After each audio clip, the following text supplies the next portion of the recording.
Halo, cara memperbaiki error dalam seketika memerankan Flutter.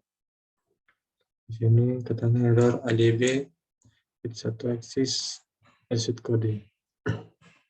Caranya kita pergi ke emulator. Di sini saya menggunakan Android Studio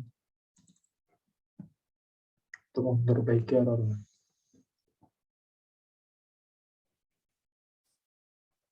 Cuma pergi ke Apply Manager, lalu ini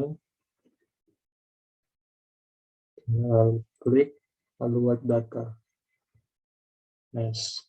Nah, sudah kita wipe data, lalu kembali saja.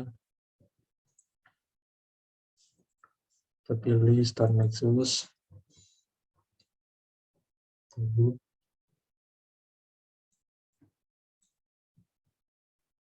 Dan kita run debugging.